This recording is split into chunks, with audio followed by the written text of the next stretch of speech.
Welcome to Whiskey and Whitetails, a show for those who hunt with passion and drink with a purpose. As always, we're your host. I'm Gus. I'm Matt. As always, thank you for Patreon for their loyal support. Thanks to the Waypoint Network for having us. And thank you for listening, subscribing, sharing, commenting, and all the other bullshit you guys do to support us.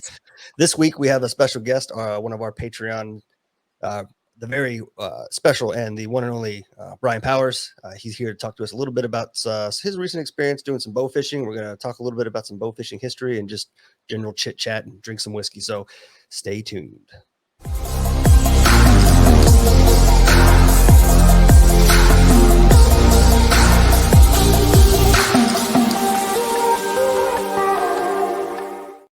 All right. Welcome to the show, Bryan. What's up? You've been on here before. Yep. You're less nervous this time. I can see it in your face. I'm also less drunk. Hell yeah. That's funny. I'm gonna do me a little torch drink. Uh-oh. Shameless plug. Use code podcast our store to save 20% on this podcast, on this product. Probably too late to get it in time for Father's Day, but still use code SMOKE to save 30% actually until today on the whole kit, which is crazy because we had that code running. It's $35 for the kit, and then we've had multiple people order just the block, which is $35. It's like it's really, so if you're listening to this on Monday before midnight, you still have time to use that until midnight tonight. So if you've never seen one before, it's a bourbon barrel, and we cut them up so they fit the glasses that you own. You light them, and you get some of that beautiful smoke on the glass. And then I'm drinking on this Fuck Cancer Knob Creek pick. Good times. You drinking, Bryan? Well, yes, I am. It's took me forever to get to it, but I got one of your sampler bottles. Nice. 2002 Wild Turkey Export. Oh, hell yeah. Yeah. That's a good one. I got a Kings County Bottled and Bond. Straight bourbon whiskey. I've been on a bottled and bond kick lately, bouncing around.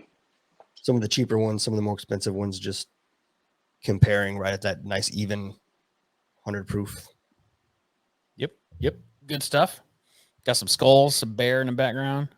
Yeah, a little bit. Looking good. When was that bear? Was that this year or last year? Oh, shit. That was, 4 years ago now? Oh, was it? Time flies when you're killing bears. Yeah.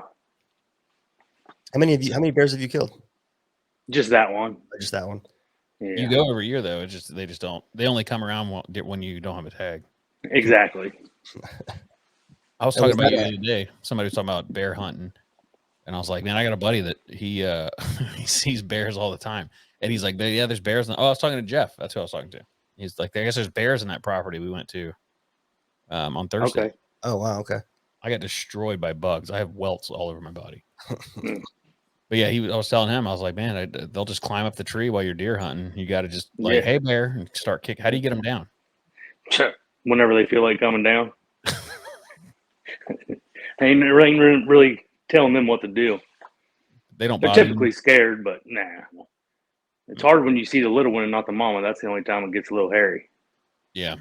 Yeah, we had we went up to, Matt and I have been up there to Table Rock State Park, and I went with my son's scout troop, and we hiked to the top and, did a bunch of scout stuff and everything. And on the path up there was a cub in a tree.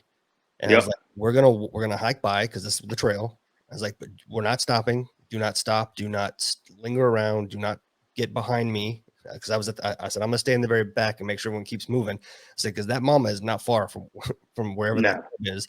And she's a little freaked out by the number of people. But if she feels that cub is threatened, someone's going to have a bad day. And I have a lot of parents trusting me to make sure it's not one of you. Right. Dustin is bear judo. So if a bear were to run up on him, he'd headlock real quick. Bear Krav Maga. Yeah. I was going to ask about your bear. Was that a blueberry bear? Do you have those where you're at, or is that just like a Northwest thing? It must be Northwest. I've never even heard of a blueberry bear. I guess it's whenever the bears come out of hibernation and they're foraging a lot on blueberries and berries. Okay. Apparently, that gets into the fat, and it adds a really unique flavor to both the meat and the fat in the bear. I didn't know if you'd ever Nah, experienced that. we don't. I would assume that's probably more of like a springtime thing, like Oh, okay. springtime hunting, and That makes all sense. our bear hunting is just 1 week in the fall. Oh, okay. Never mind. So they're eating had- anything they can to fatten up. Yeah, I've had a blueberry, some blueberry fat in a bear before. Pretty tasty. Mm. Bear's a rough meat though. Yeah, it's not the greatest.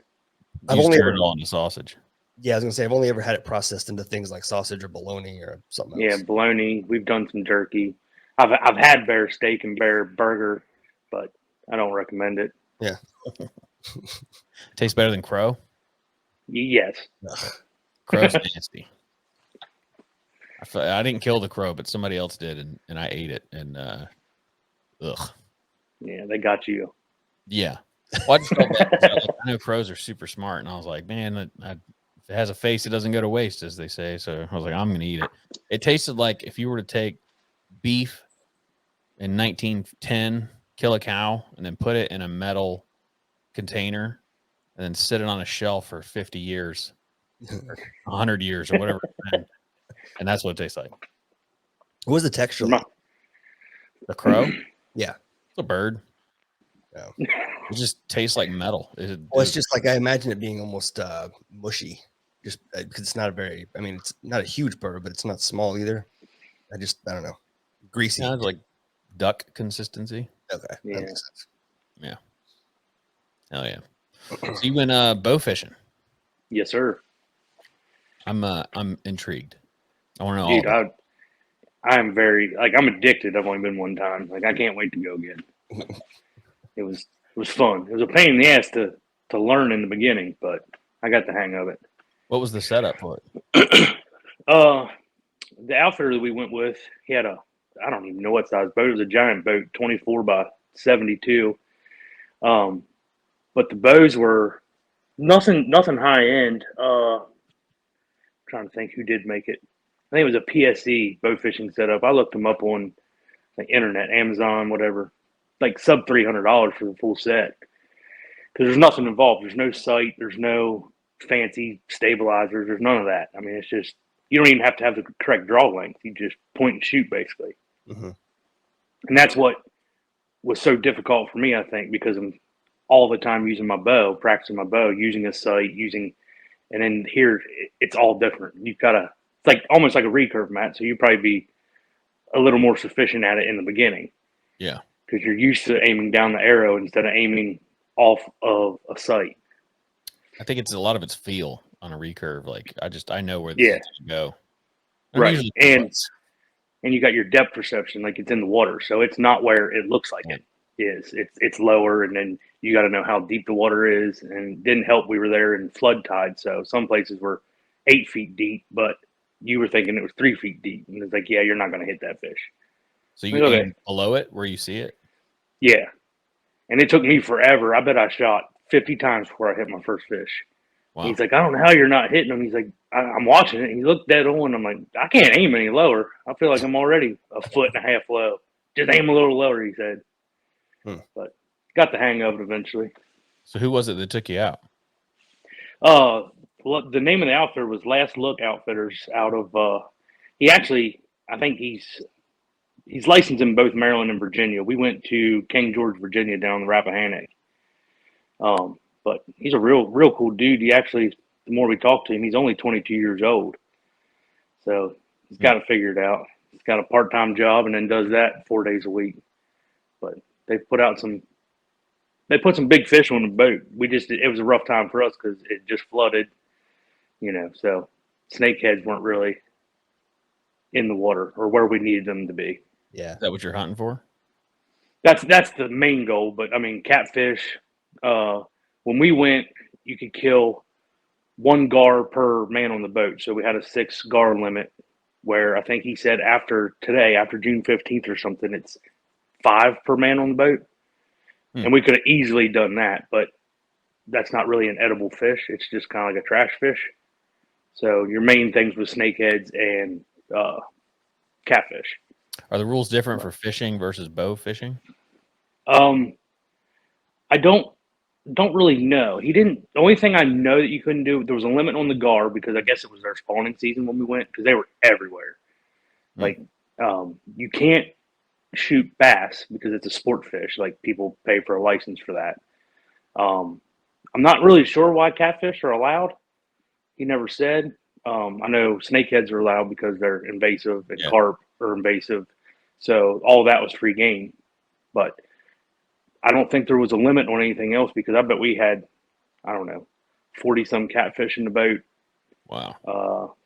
I don't know, 7 or 8 carp. I mean, we had a pile of fish at the end of the night. That's a What fish kind of fry. catfish were they all like blues? Blues. Yeah. Yeah. Yeah, we didn't catch anything real or shoot anything real big, but he has a couple of this since we've been just in the last couple of weeks, a couple of 40-pound ones that they've brought in. Wow. So there's some big fish down there. How's he get them up? Or are you just looking for them sitting on the bottom? Yeah. So the whole outside of the boat is like giant floodlights, and I didn't really know how it worked other than the fact that it kind of shines light on the bottom, and you're not like basically you troll the sides of the river the whole time. You only want to be in like 2 to 3 foot of water, and all these fish just kind of hang towards like the lily pads and the marshy stuff where they think they're protected. So when you shoot, so kind of a lot of times it's only one side of the boat getting most of the action, but then you'll see these other ones like either slipping away out the backside, but it gets trickier because the water's deeper out there. So from over here where you can almost just aim right below them, over here you're aiming 6 foot or not 6 foot, 6 inches to a foot below them.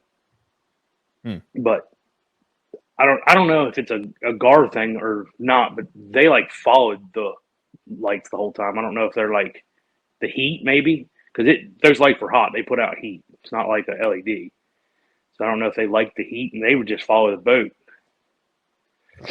And you can only you can't kill them. They're just swimming around with them. Yeah, like now you can like we could have hammered all of them, but we only had one per man, and I hadn't got the hang of it yet, so I didn't even shoot one. What do you do? I missed a pile of them. I'm sure. Yeah. What do you do with a gar when you get one? Because I know I used to fish gar when I was stationed in Texas, and yeah, you just throw them back. Well, you can't throw these back because they're dead. Right. He didn't really say, so I'm assuming.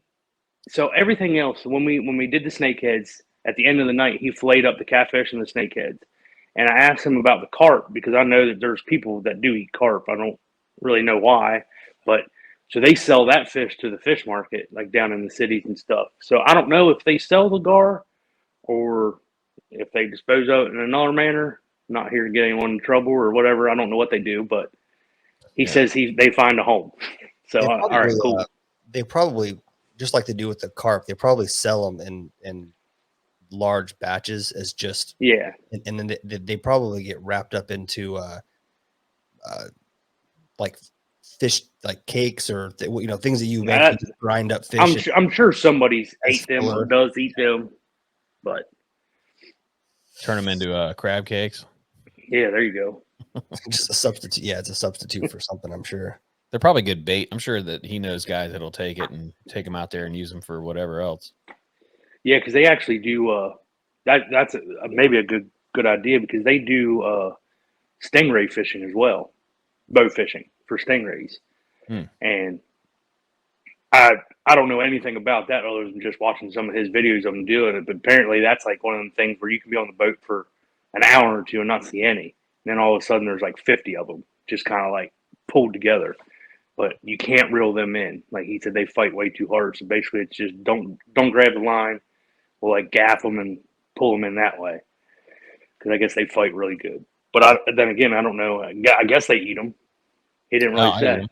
Yeah, we used to eat them when we were younger. You take a cookie cutter and you cut them into circles and you cook them like scallops. That's what someone said. Poor man's scallops or something. Yep. That's what they call them. Yeah. Yeah, their steaks are good, solid meat. I mean, you got to get a pretty decent size one, like the little bitty ones that you get like in a river aren't going to be super nice, but a saltwater river. They have freshwater stingrays? Probably no. I'm assuming they're down like towards the end, like going into the bay, like where it's brackish at least. Yeah. They might be out in saltwater. I didn't even ask. think there are freshwater stingrays. Interesting. Whip rays. Yeah. That's pretty dope. So if you were gonna, so how's the setup? Is the arrow got barbs on the end so it doesn't slide through the fish? Yeah, it's like a almost like a field point, but then it's got like three laid back barbs, almost like a 3-blade mechanical broadhead would have, but they're not sharp. You know what I mean? It's almost like a judo point for shooting small game. It's got them little points that just stick in it. Just a catch to keep it from sliding out. Yeah. So then when you reel it in, grab it, put it on the boat, then you got to unscrew the broadhead to get the arrow back out. So it's not you're not going to pull it back out through them. And it's just like a regular fishing rod reel on it, correct? Yeah, it's I don't know how much different it is because it's not fishing line. It's like a nylon braided rope. Okay. It's pretty thick. The only problem with it gets chewed up over the night because it's not as easy to reel in as fishing line. But yeah, it's got like a kind of like a rubber trigger on the bottom that comes down, like where your grip hand on the bow would be, and you use your fingers to kind of lock it or unlock it. Obviously, once you shoot, it's unlocked, so that fish can take it if he's still swimming, and then you lock it and start reeling it in. But usually, the first mate or the captain, whoever's closest to you, will grab the line and reel it in. Just grab the line and pull it in because they're not really fighting too much. Yeah. So it's like it's they're not like what are those types of reels called? It's not like a spinning reel, but like the cheap ones you'd get at Walmart. Like a closed face, yeah. Yeah. With just a little hole where it comes out. Yeah. And how does it mount to the bow? Like it mounts to any bow, or you got to buy a bow made for it? That's a good question because I know that there are people, like I've seen a lot on like Facebook and stuff, people talking about it, where they'll take an older bow, like an older Matthews solo cam or whatever, and turn it into a bow fishing bow. So I'm assuming there's a way, maybe there's a bracket you can buy that mounts, or I guess maybe where your sight or Stabilizer would mount on the side. Yes, sight or stabilizer, because you still use a whisker biscuit. So you still use a rest, but you don't use anything else. So, are they regular arrows? There's different tips, or you got to buy a bow fishing arrow? I'm assuming it's a bow fishing arrow. It's very rigid and there ain't much play to it. It's almost like a solid tube of fiberglass, it seems like.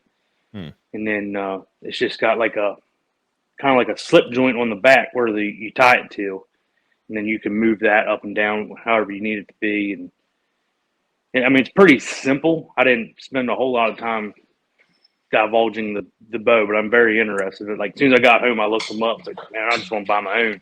I'm like, where in the hell am I going to use it? I don't have a boat. We ain't got no big ass fish in this river here. Yeah, you just keep reusing the same arrow, I'm guessing. Yeah, unless you break it. He has multiple laying there that he'll just tie on. But yeah, I think the whole night we all use the same arrow. Man, that's so efficient.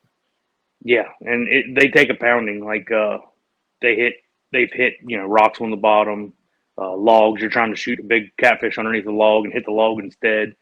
But the arrow, so the point's so dull that it just bounces off. It doesn't even. It's not like you're going to stick it in there and have a hell of a time getting it out.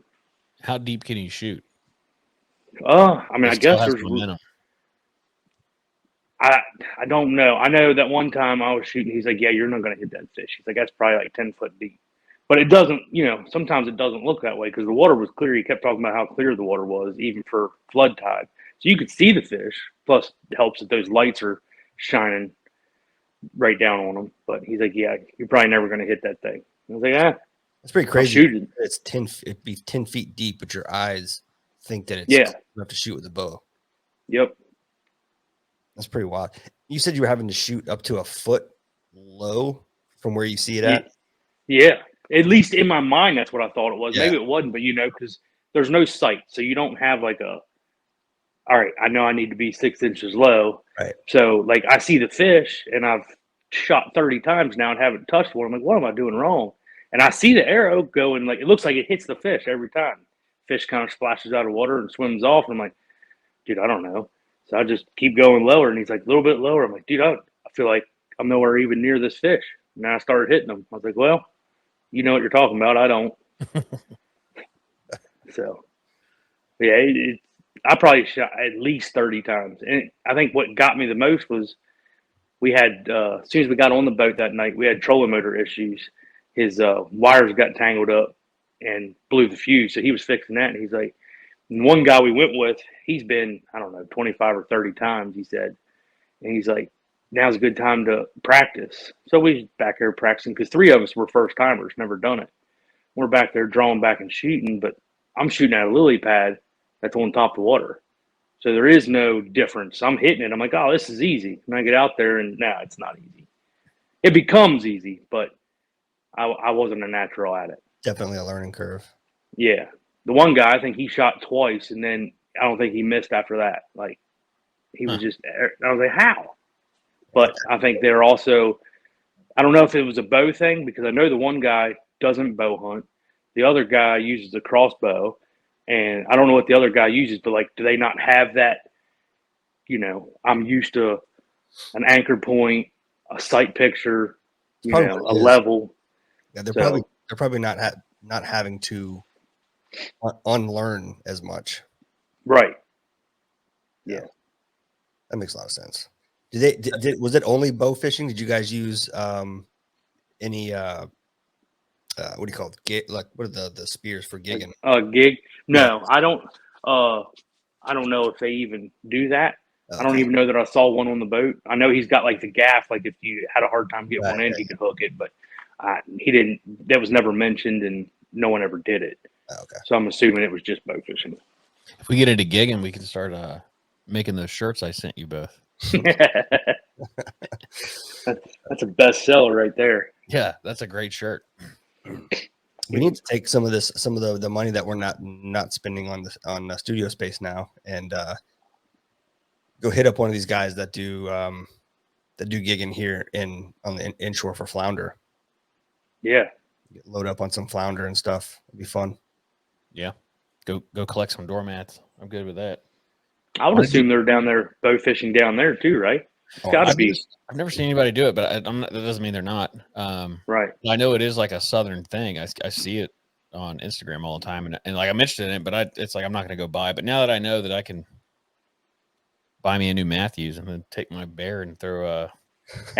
Yeah, I mean, I don't know what it takes to turn it in because I know like if you just go to Amazon right now, you can find like a bow fishing setup that doesn't have the bow. But I'm looking at like the bow I used was nothing fancy, but you can get that whole rig for sub $300. I'm like, well, why would I ruin another bow and I can just get one dedicated and be done?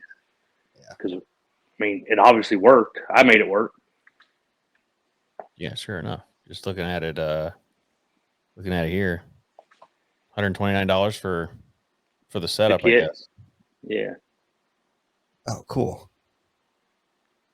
I guess some of these come with it. Cajun bow. There you go, Gus. All right, guys. Cat's out of the bag. I own a company called Cajun Bow Fishing, and no I'm kidding. One of them. So that one right there kind of looks like just like we were talking about earlier, like a fishing rod, and then that other one looks completely different with the bottle and everything. Yeah, I don't know what these are. I guess that's that's where the string goes in. Like a hopper for the. Yeah. Yeah, because you have there's a ton of string on it. Because I think he ended up cutting mine 2 or 3 times just because it was getting hard to reel in. And he's like, there's plenty in there. Yeah, it just looks like leader lines. Braided line. Do they get tangled up? Is that a pain in the ass or it's pretty fun? No, they don't really get tangled up. It's like a nylon rope. So if you're on an angle trying to reel in on that rod, like it's not as smooth as a fishing pole with a piece of regular line. Look at this. Slingshot. Huh. Pretty sick. How'd you end up going? Just friends of yours and you went? Yeah, it was kind of weird. So I do the skulls and stuff for a couple people around here, and the one guy, he actually used to do skulls here, and he hit me up this past fall and had a couple for me to do because he stopped doing it and he started building e-bikes, and so he just hit me up one day and was like, "Hey man, you want to go bow fishing?" I was like, "I don't know when." He's like, "Friday." I'm like, "Okay, yeah, I'll go."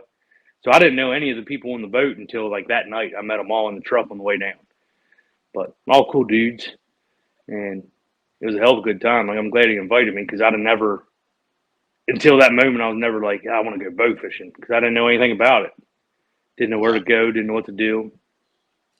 It's always risky going out on a boat to do anything with people you've never met before, man. Because there's Yeah. no escaping it, man. If you get someone out there that's just out of their mind, crazy and stupid or irresponsible, or just really not a fun person to be around, you have nowhere to go. He Yeah. give you like a safety brief, like don't aim in the boat. Nope. Don't draw back in front of somebody. Nope. I think the only thing he said was don't shoot bass. Man explains how he lost his eye while bow fishing. My dad's bow fishing accident. Caught on camera. 2 men illegally bow fishing snook. Is bow fishing dangerous? Interesting. It is if you don't know what you're doing, I guess. Yeah, I'm sure it would be. I'm trying to do it though. I see a lot of what I see is people doing it off docks. I never really thought about doing it from a boat. Yeah, I mean, the boat. It was a pretty elaborate setup on the boat. I mean, nothing special, but I mean, giant boat. There were like what 4, 5 of us were up on the bow, like the dock that he had built on it, and you can just shoot 360 degrees around. And then he had his engine in the back and shit. And a basic boat outside of that, nothing fancy. Lights all over, generator on the back, a couple big coolers for the fish. So I'd say he makes decent money as long as you don't have a bunch of boat problems. Yeah, generator on the back to run the lights, I guess. Yeah, everything. Like, it was a giant generator, like something that looks like it would run the whole house. And it ran the whole time. Like, I was like, all right, man, that's cool. Is that what runs the trolling motor? Yeah. Wow. Yeah. So the only time he really started up the boat for anything was like moving to another spot. Wow. And he does it. That's crazy. So there's that many fish out there at night. We just don't know about it. But I guess, I mean, I've done night fishing with gigging, but Yeah. Which is a lot of fun. You just same thing. You sit there and you just run the edges of whatever piece of water you're on. Yeah. Damn. Yeah, I don't know. I'm assuming he probably doesn't do the same like what we did on Friday night. He probably didn't take his client Saturday night and do the exact same loop. Probably went somewhere else. But yeah, every night since I've been that he posts up pictures on Instagram and Facebook, and they don't have no shortage of fish. They're all killing them. That's crazy. I'm looking it up here, and it's like there's so Charleston Fishing Excursions has bow fishing trips, and then there's another one called Attabuoy, Buoy, Attabuoy Charters. Like I figured, I mean, I don't know what kind of fish are in the swamp up by your guys' hunting camp or anything, but that's almost seems like what we was in, like real shallow water, murky, muddy, cattails and lily ponds and everything, lily pads everywhere. Yeah. Well, you weren't out in like swift moving water because they're all just like bottom dwellers. Right. Nobody's ever caught anything in there to my knowledge, but I'm pretty sure it's all gar in there. Yeah. What do you think? Looks like a good place they'd be. At the club? Some people swear there's giant alligators in there, so I don't know. Hey, I got a video of bubbles coming up for no reason, so I threw a rock at it and it stopped, and then 5 minutes later, just bubbles coming up again. That's the aqua chupacabra. Yeah, that's probably what it was. Did you have to get a special license, or did we ask that already? No. So I'm assuming, I don't know how it works since it's a charter, but I know like my buddy who lives on Lake Anna, he has a boat, and in Virginia, he can buy a license for his boat so that anyone gets on that boat is covered. I don't know if this guy has the same thing or if it's different because he's chartered. So I would assume it's like a chartered license. Yeah. Wow. So bow fishing has been around for 15,000 years. Well, I guess at some point they didn't have fishing poles; they only had bows. Yep. The Aztecs and the Mayans and Native Americans were all doing spear fishing back in the day. So this says in the Philippines, the Negrito tribe traditionally used bow fishing to fish the clear, shallow waters of their land. And it's funny. I think I've only heard about it like 3 years ago. So Interesting. Fascinating. Did you look up anything on bow fishing, Gus? I looked up the history of it, and everything that I saw, it sort of originated. It had its roots in gigging flounder and fish, which started obviously a long time ago. In the United States specifically, the Karankawa Native American people were some of the first on record to gig flounder. They were settled along the Gulf Coast from the early 15th century through 17th century. And then it just sort of obviously just expanded and grew from there as technology advanced, as the white man came on across the pond there, bringing technology and other stuff. You had the lanterns, which gave way to incandescent bulbs and other things like that, and obviously progressed into LEDs and everything else. It's really been the last like 50 years with the advance. Some of the stuff we touched on in our archery, our two-part archery thing that we did.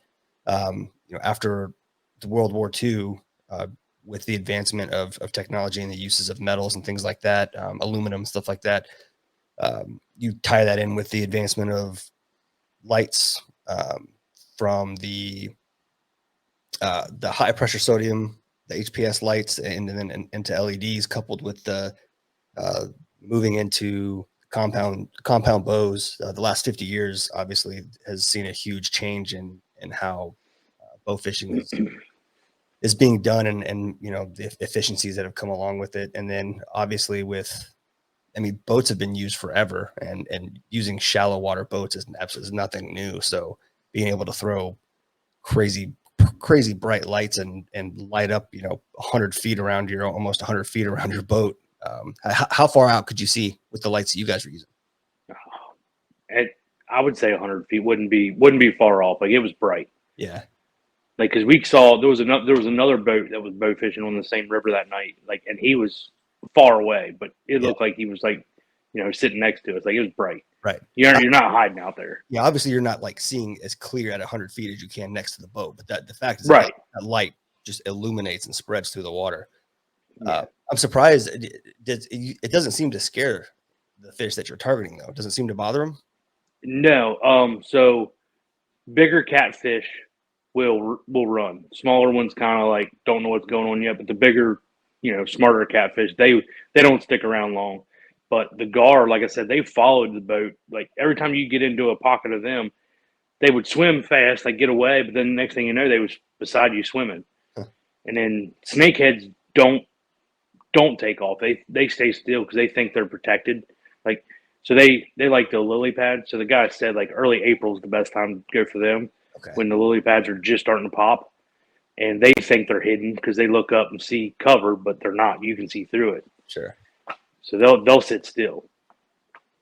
Interesting. You guys eating a snakehead? Oh, dude, it was the best thing I've ever ate. Was it really? Yep. You're So not joking? It's delicious. That's not the answer. no, I swear. Wow. Like, they used to always talk about, like, the Asians or whoever brought them over here as delicacies, and that's how they became, because they throw them in a random pond so that they could go catch them and have them. But we took it. The guy that told me about it, he's like, it's like a white flaky fish, almost like a sea fish. Like, it's white flaky meat, chunky meat, no bones in it, and it doesn't have any fish flavor. I'm like, I don't believe that. Like, in this nasty, muddy river, like, it's going to have some sort of taste. But it literally, when we fried it up, it tasted like whatever seasoning you put on it. Nothing else. Wow. It was delicious. The name, like, snakehead, I'm assuming oily and really fishy. Yeah. That's crazy. Yep. They're crazy looking fish. We have them down here now, and there's the DNR puts out all the. By the way, if you see them, they're invasive, kill them. And Yep. They look crazy. Like some of them with their mouths are open. Yeah. I saw videos of it with their mouth open, and it was like, that's a scary looking fish. We also shot a couple. They're called bowfin, and they look like a snakehead without the snake spots, basically. We had a bowfin as a pet when I met my wife. Yeah. She had a bowfin in a fish tank. One night I was, you know how when you're sleeping, you're like paralyzed to sleep. I heard this fish flapping around the floor, and I woke up the next morning. It was dead, laying on the floor. I was sleeping on our couch because we were just friends back then. But yeah, it's a crazy looking fish too. I wonder what they taste like. That one wasn't that big, but yeah, that was another one that we didn't. He sold it to the market, but we didn't eat those. So pretty good deal. Not 100% sure. charges y'all to go out there and then sells all the fish to a market. Yeah, yeah. He was saying, I can't remember what he said, but it was like it was a crazy number. Like if I guess somebody went bow fishing and they didn't want the fish, he says that happens a lot. And I guess the snakeheads bring good money, especially if he cleans them the whole way up. But he still makes good money by just handing them the fish. I'm like, well, depends on how much money you want to make that night, how long of a night it was, if you're gonna clean them all up. Yeah. But Yeah. Matt, did I send you that picture of that lady solo landing that giant bluefin tuna? Yes. Or did you send it to me? Yeah. I can't remember, but I got to looking at like what those are valued at and on the market, especially like the sushi market, and that she landed by herself. People were estimating based on how much it weighed. If the report was true, that fish was worth like $350,000. She went fishing one night, and this makes me want to. I don't know. Makes me so mad. That's a lot of money for a damn fish. A ton. And it brings all that money too. It's like that's they're saying that everything's overfished, like on the other side of the world there, because it all turns into sushi. But yeah, I mean they bring in these huge tuna that are thousands of dollars. I mean, you've seen the show, like that tuna fishing, whatever it's called, hot tuna or whatever it's called. Yeah. yeah, And yeah, they bring in this fish and they go out there and get a $16,000 payday on a fish, and you're like, geez. that's like the White Marlin Open down here in Ocean City. Like it's nuts. $1.1 million fish get brought in. I'm like, wow, whatever. Yep. There's a lot of boats from down here that go up there, like just local Oh, charters yeah. we follow that have really nice boats, and we'll see them Yeah. up there fishing it. Well, I got a friend that does it too. He's a mate on a boat. He goes up there every year for that. They haven't done the Low Country Open in a while, have they? I don't know. I don't know if that's done. I know that Ty sold it, so COVID probably killed it. probably. I believe it. Yeah. So is there like anything somebody like lessons learned from it, or like good advice or experience, or is it really just you get a setup and you aim 6 inches lower? That's it. Yeah, I'm not one to ask for tips because, like I said, it took me forever. But all I know is don't. All right, when we was on our way down there, the guy that's been 25 or 30 times, and I think he's been 3 times since we went. He's like officially addicted to it. But he's like, it probably took me 80 shots before I hit my first fish, and I'm like, oh, thanks for the vote of confidence. Like, nah, it's not that bad. And I think I'm getting close to 80, guys. Like my arm's getting sore here. This is starting to suck. And then started connecting, but it's just one of those trial and error things. You just, it's not like you go out here and miss a deer and ruined your whole hunt. And you just lost a $30 arrow, and you just reel it back in and try again. Yeah. But no, I mean, I think everyone should do it if you have any interest. Because I'm not a big fisherman. I don't fish a lot. Like, I go to creeks and I take the boys out to the lake and pond and stuff, but fishing was never my thing. I don't have enough money to be a fisherman and a hunter.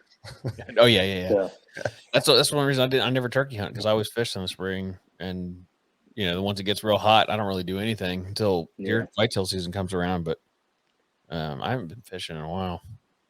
I love fishing. I think it's fun. That's why I'm really interested in the bow fish. It feels like because I like shooting a bow and making a connection, and so right.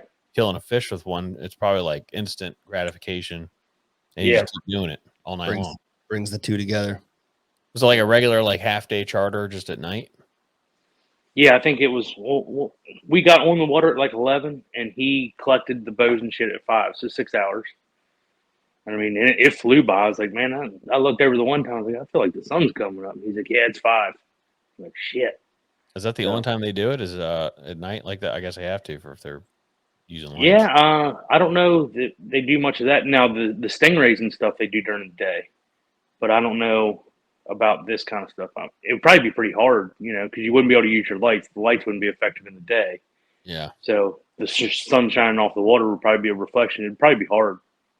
That's pretty good side money then. Work during the day, and then if you don't sleep a lot, go out there and load the boat up and fish all night long. Yeah. What is it for him? I think he said he works Monday, Tuesday, Wednesday at I think he said he was a carpenter. His dad owns house building business, I think he said. And then Thursday, Friday, Saturday, Sunday, he charters, and it's $1,000 a night. So as long as you don't have a lot of issues, there's some money there.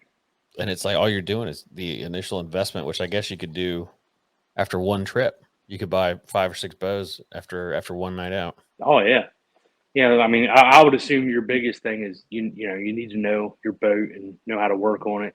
Like he had everything. He had a giant like toolbox on there. So as soon as because I even offered, I was like, hey man, you need help? And he's like, nah, I got it. I mean, he just topped up right there and rewired his trolling motor up and put a new inline fuse in it, and he's back on the water like knew his stuff. Yeah. That's why I was amazed at the end of the night because I mean he looked young, but I wasn't thinking 22. And he's like, I'm 22. I'm like, so you're sitting in the catbird seat for, business wise. If you're that young and you already got it like this. He's also, I would assume at that age, there's not a whole lot of competition because most people that age don't do anything. Well, yeah. I mean, I would assume, yeah, like most of the charters and stuff would be older dudes. And, I don't know. I don't know what his goal is, to just continue to do this or become like a sea captain and, actual charter fish or what, but he's got it down pat with this. I was talking to a guy today about just like side gigs that make money, and he was saying that they're like in Charleston's a big wedding destination. He said that you get 80 people a day getting married on the weekends here, and then all through the week. He's like, but a lot of times they come out here and they're like, we don't want a 60-year-old man doing it. We want somebody young and hip and fun or whatever. Yeah. And he's like, I went and got ordained. He's like, it's $500 for 30 minutes. I do 2 weddings a night on Friday and Saturday. He's like, I make $1,000 a night for an hour work. He's like, it's like a secret because there's nobody doing it. And I was like, damn, I'm ordained. Let's go ahead and get me on there. Like, exactly. I'm about to be Father Brown over here. Yeah. Not even shitting you guys. I just got a message from the guy, and he's like, "You want to go Sunday night bow fishing?" Nice. That's wild. The charter guy. The guy that he's not the charter guy. He's one of the guys that went with us. Yeah. He's actually a insurance agent right down the hill from my house. But he somehow got hooked up with this guy. I mean, maybe he just paid and went one time, but he's the one that's addicted to it. It's been like 30 some times. And I think what he does is he's just on call with that guy. Like he's so into it. Like if he can give him 4 or 5 hours heads up, hey man, I only got a group of 3. Do you want to make 4? He's like, yeah, I'll go. So I'm assuming he probably gets, a pretty good discount for filling that last spot, or maybe he doesn't, but he's into it. Yeah. So is it $1,000 period? Don't matter how many people you bring, it's $1,000. I'm just going off $1,000 because it was $250 a person. Yeah, and there was 4 plus the tip. So, it may not be, and I don't know if you'd want to take on his boat. There might be bigger boats. I don't know if you would want to take more than 4 people. You might be able to get one more, but any more than that, it would be a little crowded. You're tripping over each other. Yeah. Yeah, it's not something I want to do, shooting bows. No. At least it's shallow water, so if you fall in, you just stand up. Unless you stink in the mud because it's muddy. When I was in high school, and we had an archery class in my high school in the gym, and a guy got shot in the leg. And we were in there. I didn't watch it, but it happened, and he screamed, and I looked over. But the guy had pulled back, and somebody was correcting his stance, and he turned to talk to him and brought the bow down, and his hand slipped, and the arrow went through the guy's calf into the floor of the gym. And from that day forward, I was like, nobody's pulling a bow back in front of me ever. Luckily, it was filled tips. I guess the other thing too is you guys are shooting with smaller tips, so you're just gonna have a little hole in your leg. Not a big deal. Yeah. Yeah, you can just screw the point off the other end and pull it back out. Ain't no big deal. Yeah, definitely pull it through. Put a little duct tape on each side. Yeah, on. Get some. I'm sure there's some caulk in there. There's some caulk inside there. Caulk. Hell yeah! Well, we should plan a bow fishing trip. We need to come up there anyway. We can talk about that every year. Yeah, you come up here, we could do it all. We could, if you did the spring, we could turkey hunt and bow fish. Since that seems like the prime time. Yeah, and you got an assload of turkeys, don't you? Yeah. Assload of smart turkeys. Apparently, I was only able to. Well, we ended up killing 2, but I think the last day of the season, he killed that one, and then we was on 4 different ones that day and 5 different ones the day before. But they're just smart once they're hunted all summer or spring. How long have you been hunting? Hunting or turkey hunting? Hunting, period. Since I was, I mean, I was going with my dad when I was probably 5. Yeah. And in the woods every year since. I think I killed my first deer at 9, 10 maybe. I've known you a But long time, and you're one of the few people I know that you're always hunting something. Yeah. If I could hunt today, if there was something out there I could go hunt, I would. Like, I don't know. It's just, I like being out there. I'm already upset that I don't have all my trail cameras out and stuff like that. I just ain't had time with kids and sports, and it's just always something.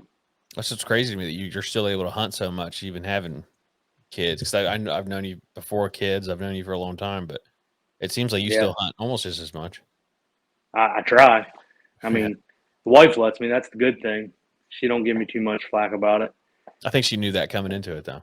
Yeah, I think I laid that brick like right off the bat. Like, hey, this is what I like to do. Yeah. You know, while we're building this foundation, let me put this brick right here. Yeah, and just go ahead and lay it down. We'll both mortar it and just deal with it. That's funny. Yeah. It's fun. I enjoy it. All right. Is there anything else that people should know about bow fishing? No, they need to go do it. Yeah. And eat snakeheads.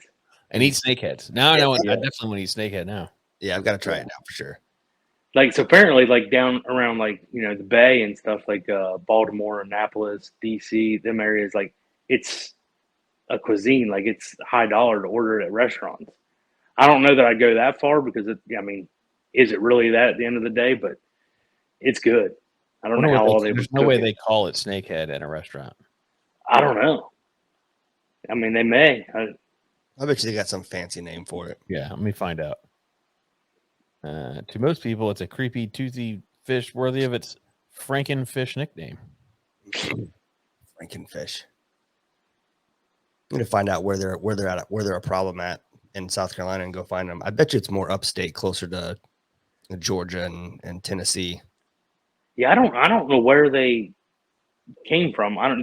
Is it possible that there may be in more populated areas because of, like, you know, Asian culture, like city life, like they brought them to those places and then they spawned from there? Because the one he said, if you would take 2 or 3 of them and put them in your pond or lake, it would be loaded with them within like a year or 2. Yeah, like they must spawn like crazy. I thought I read somewhere that it was like the problem was recognized primarily somewhere either along the Mississippi or the Missouri River. And so the problems or the areas where they have increased in being an issue are areas that are like downstream as they've spawned and grown. Yeah, and moved on down into those areas. So, you know, those waterways go everywhere. So, I mean, it's only a matter of time, I'd imagine. Chana Argus is what I'm seeing on menus. But here's their regions here. We'll zoom in a little bit. So they're heavy where you are. Yeah. Oh, wow. Okay. It looks like for us they're way up almost in North Carolina. And then was that Lake Superior up there to the left? Which lake is that? I'm terrible with the Great Lakes. This one's Superior because it's bigger. It's like Michigan. I think you're right. Yeah. That's why. And then there's just this random patch in California. Yeah. Just saw that issue it out. Stayed on fire. Yeah. Yeah. So it looks like by that map, it must have been Mississippi that you were talking about. Yeah, I think so. Yeah. Oh, that's wild. Very barely right here. I don't know what river that is or what lake that is. If I can find it. Let's see. That is Lake Wiley. Lake Wiley. Outside of Charlotte. Oh, that makes sense. That doesn't look like Charlotte, does it? Because I was going to guess Lake Norman. But I was like, I don't think that's Charlotte over there, but it is. It's probably just north of Charlotte. Yeah. Right there on the border where Charlotte sits. Yeah, that makes sense. So yeah, Lake Wiley. So this Charlotte is right here. Is that the big lake where all the NASCAR drivers and teams have houses? That's Lake Norman? Norman. Like, Yeah. Yeah. that's right. Very interesting. Well, we have to go up there now. Now that we know they are, I wonder if they have snakehead charters up there. I bet you they do. Oh, I'm sure that somebody has got to be capitalizing on that. Yeah. Just try to time it around time it next year during the NHRA 4-wide races. Oh yeah. I want to take the kids to see that really bad. Have you ever been? I've been to a drag race, but I've never been to a 4-wide. Dude, 4-wide. Look at our Discord's going off. 4-wide is something else. If you ever been to a 4-wide race? No, I haven't. Ever seen one? Yeah, I've seen it on TV, but never been. Nuts. When they come by, because you have those pressure waves coming off the back of them, and it is absolutely insane. I mean, it's crazy with just 2-wide sitting close enough to the track. I can't imagine. Yeah. It's absolutely insane. It's I've been with my dad a few times, but it's when they come by, especially like the top fuel dragsters. Yeah. The pressure wave coming off of them is crazy. Like here's whoever's hitting us up on Discord. Yeah. You see that pressure wave coming off the back right there? It's absolutely nuts. Huh. Yeah. That would be cool to do a weekend trip, go out there, do a 4-wide, and then go snakehead fishing. Yeah, that'd be fun. Down with it. All right. Well,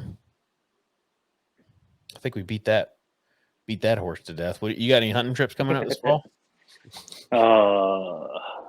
Missouri, and then whatever we decide about North Carolina. There we go. That's the plug we were looking for. Yep. Yeah, we'll start finalizing those details soon. Yeah, I'm down for whatever. I just need to know when and where. Yep. I think we should wait till it cools down a little bit. Yeah. I'm good with whenever, as long as it ain't. What is that? I think it's Veterans Day, the November 11th. I'll be in Missouri for 4 or 5 days probably. So I'm going to be in Mexico that weekend of Snipers Unknown, November 11th. And then the next weekend I will be doing 7 days in Mexico. So you either have to be October or like mid-October or late November, early December. Late November would be preferable. Mid-October is anniversary time for anniversary. I gave my wife a birthday present last year that I'll never miss another anniversary because I've missed, 10 of the 16 we've had. Yeah, our anniversaries all at the same time. Yeah. We're all screwed in October. Yeah. Yep. Yeah, I got anniversary, and then 2 of my kids have birthdays, October 7th and October 8th. What's 9 months before October? Is that Valentine's Day? I don't know, but we was all very bored. No, yours are too?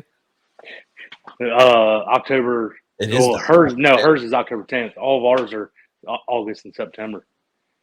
Nice. Yeah. I think ours was blizzard weather. Blizzard weather? You're stuck inside of snow? Yeah. That'll do it. Couldn't get away. Yeah. Couldn't get to the store to get Plan B. That's what. Hell yeah. Shit. Cool. Yeah, we're gonna put together that hunt for sure. So I think end of November is the time frame. Yeah, let's figure out a date and just make the dates, and then we can figure out the details from there. Yeah. And if you're listening and you want to be involved, you can go to patreon.com/whiskey and whitetails and hop in there. We have a pretty good Discord community, which you just heard it popping off. I'm guessing that's Drew. It's always Drew. 5 o'clock, 6 o'clock. Yeah, it's always Drew. Work and getting done with work and ready to tie one on. Yep. Drew drinks like my liver thinks that I drink. I can't proud of drink him. like Drew. And even when he complains about, I'm so hungover, I'm so this or that, like he's just doing the thing. Yeah. Yeah. Back at it. Back to work, doing dad duty, whatever it is. I'm just like, He's building like an empire too. He goes to these, how we go to events and shit. He goes to events for the company he started. And he walks the floor for 12 hours a day all weekend and just gets plastered at night. I don't know how he does it. He's strong. He's got Viking blood or something. all right. Yeah. All right. Well, I think we're good. I'm going to probably have a few drinks tonight and then heading to Virginia for the weekend. So Sweet. visit wife's family. Also got all my Palmer 80s. I'm going to go get drilled out, which I'm excited about. Oh. Doing gun stuff. All right. Anything else, Brian? I don't think so. Thanks for hanging out, man.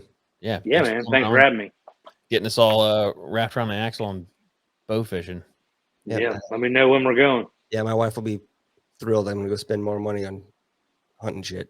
I'm gonna have to sell something. I'm running through my head what do I sell to get a bow fishing setup? Yeah. Cool. Some hobby's gonna be sacrificed. We'll see what it is. All right. Well, thanks everybody for listening. Hope you learned something. Thanks for coming along for the ride. Thanks again to Brian for showing up here. Yep. Till next time. Bye.